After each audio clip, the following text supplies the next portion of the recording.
All right, we've been following overnight and through the morning events taking place down at the Virginia Beach Oceanfront.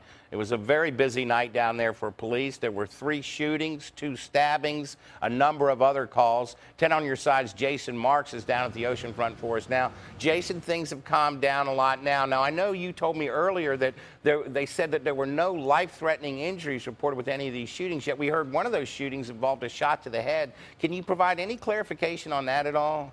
Yeah, I mean, police were telling me that they did not believe that any of the shootings were life-threatening. Of course, that could always change. You know, we hear there's sometimes there's someone gets shot, and then we hear it's non-life-threatening, and then later on we hear that someone has died. So, you know, that's what we're hearing right now. Let me step out of the way and show you what's going on. This is Atlantic Avenue. I mean, if you look down the street a little bit, you can see a street sweeper out there now able to clean up Atlantic Avenue. We heard there was a lot of debris, a lot of trash on there, and for much of the night, the street sweepers couldn't get down here because much of it was considered a crime scene. Much of it was taped off with crime scene tape because there were so many different incidents going on. Now, if we can, let's show you some video from around midnight. Photographer Pat Dowd came down here and it was at one of the shooting scenes, and then he was just started to shoot some of the other mayhem, you can say, that was going on down here. Now, you mentioned, Art, that there was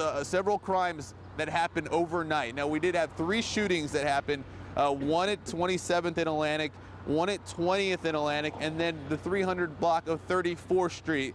As we mentioned, those injuries we're told were not life-threatening.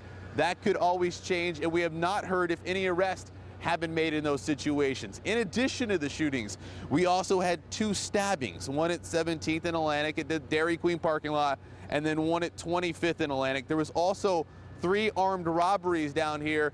Police also tell me that they had calls for shots fired, and they made an arrest in one of those calls. 300 calls for service, police calls for service between the hours of 6 p.m. and 4 a.m.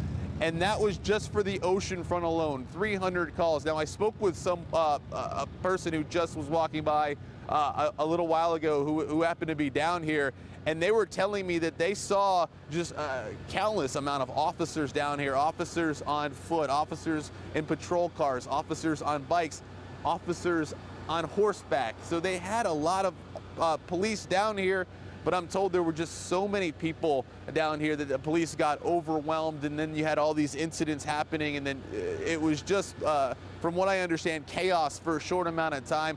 264 coming into the Oceanfront actually had to be shut down because there was so much congestion, and then much of Atlantic Avenue, because they were investigating so many different incidents, the armed robberies, the shootings, the stabbings, much of Atlantic Avenue throughout the night also had to be shut down. Everything's back open. Police are going to be back out here, I'm told, today, back in full force, trying to really calm the situation down. I'm told they're hoping that people just will check out of their hotel rooms as they're waking up. It's Sunday, and they will hope, obviously, not to have the problems, Art, that they had last night. But 300 calls, that's an awful lot of calls in such a short amount of time. Yeah, an incredibly busy night. And again, Jason, very fortunate that no one was killed or seriously injured, at least as far as we know at this point.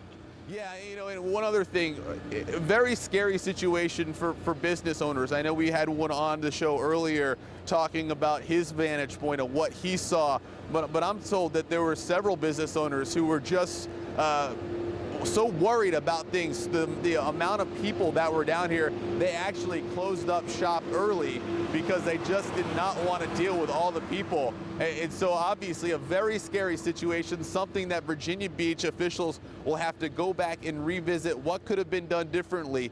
Could they had more police officers down here? Could they have done something else differently to try to prevent all of that violence from happening here throughout the overnight hours?